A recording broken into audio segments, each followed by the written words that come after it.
Welcome to this spirituality channel. I'm James Fuentes, and today's discussion is going to be about how to break free from religious trauma into spirituality.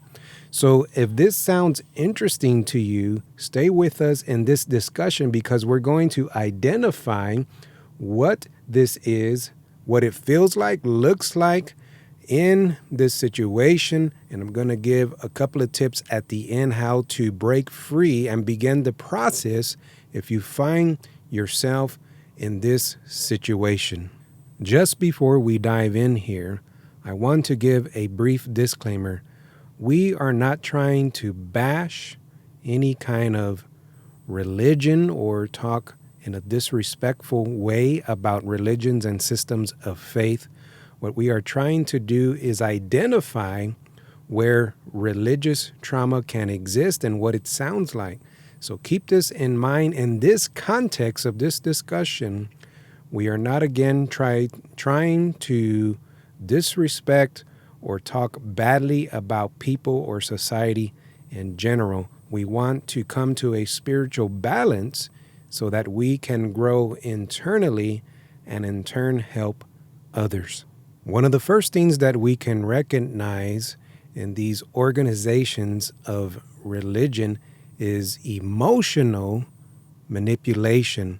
Now, I'm 45 years old, going on 46, and from the age of 23 to about 33, about over 10 years, I was a speaker in the religious world. I was a public speaker and teacher for a church organization, so I do have some background and I have seen a lot of things in the church systems. But in my very early 20s, when I was in the Army, and if you would allow me to just share this quick story, I was attending this church that I believe now looking back was a cult. And they were recruiting fellow soldiers and people in the community that lived in that area, and they were recruiting people to attend these church services. One day I did get a knock on my door, relaxing in my barracks or my bunk, and there was a gentleman there inviting people to church. And so me being brought up in church since Pampers and having to go to church every Sunday and Wednesday without choice, I did decide to start to attend the church. And as I was attending this church, I noticed that the pastor would tell the women to not wear makeup, not wear jewelry. They had to wear long dresses. And of course, this is a modest apparel. If you're a student of the Bible, it does talk about modest apparel. Looking back on that situation, now I can see that the pastor's intention was to control and to manipulate people in order to have them under his wing and under his control so that he could teach his message or carry out his agenda. This clearly is a sign of religious abuse or trauma, and it's an emotional manipulation because what do they tell you when you are going against the religious rules? One of the first things that they will share with you is that, well, you're going to hell. God is not going to bless you. And those were all things that I experienced in my religious example. Honestly, there were other things even happening when it came to finances. And some of those things were, if you do not give into the offering, God is not going to bless you. Now, this is a very popular thing that does happen in churches. And of course, I'm not saying that if you are part of an organization or a church that you shouldn't support or give of your means. But in this specific example, it was a case where the pastor was trying to shame or guilt people and manipulate the situation and tell you, if you do not give of your means, God is not going to bless you. Now, this will go down the rabbit hole of a philosophical discussion about why do righteous people suffer and why do unrighteous or people that are doing bad out in the world, committing crime, breaking laws, why do they prosper? And so that's a very deep discussion that we could elaborate on, maybe in a different discussion. If you want to talk about that, you can drop a comment and let me know. And this way, we can have a better understanding of this situation. But if we are saying that religious trauma or abuse is these things that we are hearing in church systems, then we must begin to investigate, the why is this happening. And most of the time, it's because of personal agenda and personal gain. This is just one quick example of what religious trauma and emotional manipulation can look like, specifically in this context in church systems. But I want to now segue into this next point, and we understand now what it looks like and sounds like.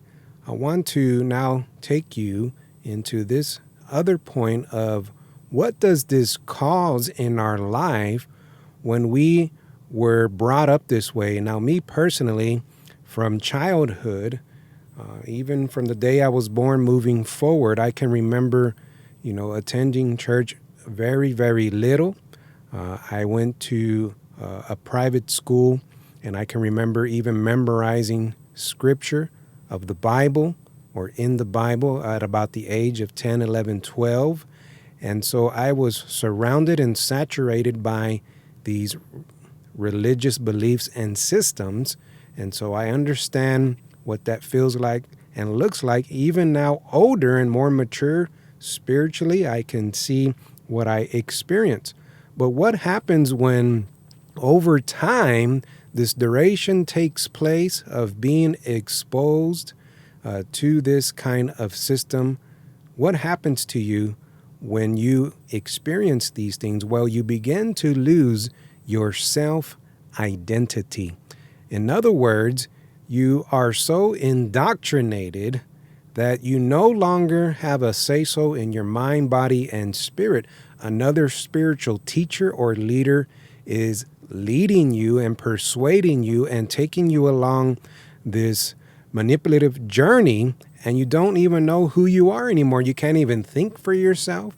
You don't even know if this is true anymore of what you are following, and you begin to have this state or spirit of fear, and you don't know what kind of situation you're in. If you have experienced that, I believe that this was an emotional manipulation, because they are stripping you of your mind, of your thoughts, and trying to shape and mold you into what they want you to be. And in some extreme religions, this is the mission, to persuade the masses so that they can accomplish their personal agenda and to gain financially, to gain something that they are desiring in their heart secretly.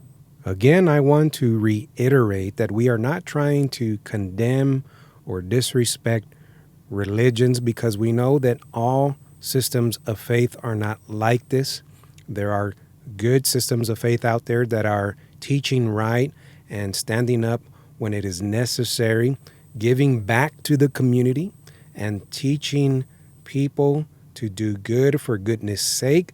And you can see that we are framing this discussion, religious trauma, in a different context. And so let's keep that in mind as we continue this discussion. One of the last things that I want to share with you, and thank you for making it this far in the video, is the solution. What is the solution to this kind of personal example and experience? The solution to break free from religion and into spirituality is to practice spirituality apart from mechanical religion. And the reason that I phrase it this way, because if we are just going to church to look good in front of our family, friends, and even our intimate partner, if we do have an intimate relationship, this is not true practice of spirituality. If we are just attending church services to be looked upon by other people and say, look at him, he must have it all together. Look at her, she must be happy in her situation and in her life. They just seem to always have things together. Well, we know that that's not the case. We don't know everybody's personal situation. On the surface, it may appear that they are happy, but there could be things going on in their marriage. There could be things going on in their family and in their personal life. There's a lot of struggle and challenge everywhere in life. We are not exempt from trials and tribulations and difficulties and challenges in our life.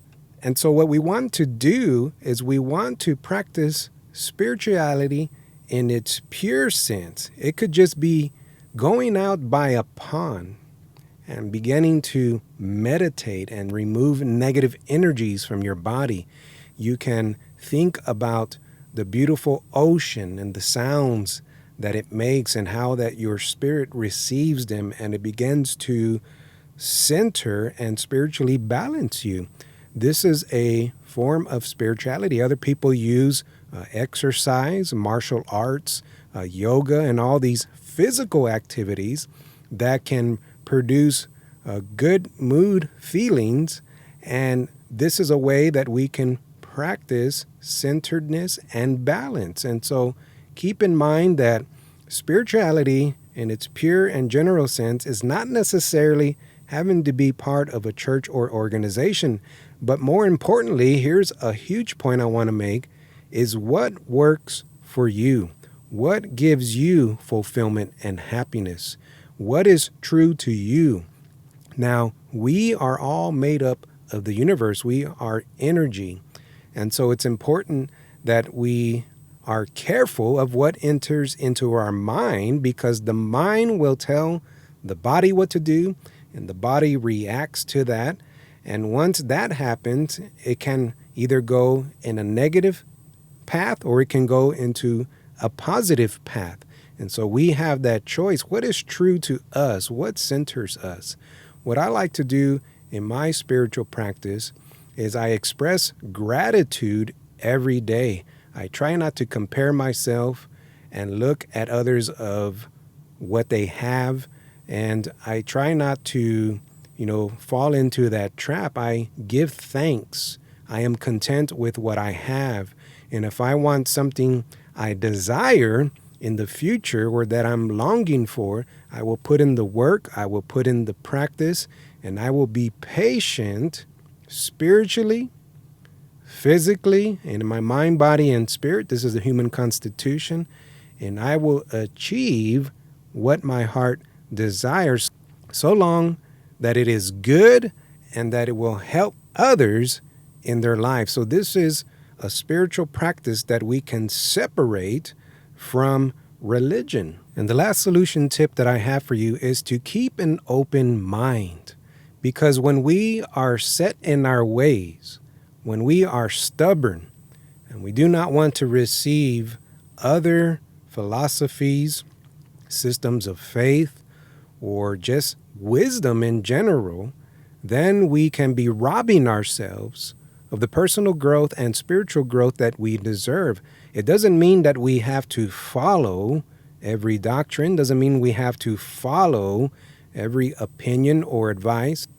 What it means is that we continue to grow and explore every situation in our life, and we keep an open mind, because this is going to help us grow spiritually, physically, and we are going to feel fulfilled and centered and spiritually balanced overall. If you like this discussion, don't forget to like the video, share it with others if you think that someone out there could benefit from this discussion. If you want to hear more on this or on different topics, leave me a comment so that I can know what's on your mind and what you would like to discuss or talk about on this spiritual channel. And I want to thank you for taking your time out of your day to watch this video. And again, subscribe if you enjoy spiritual content like this.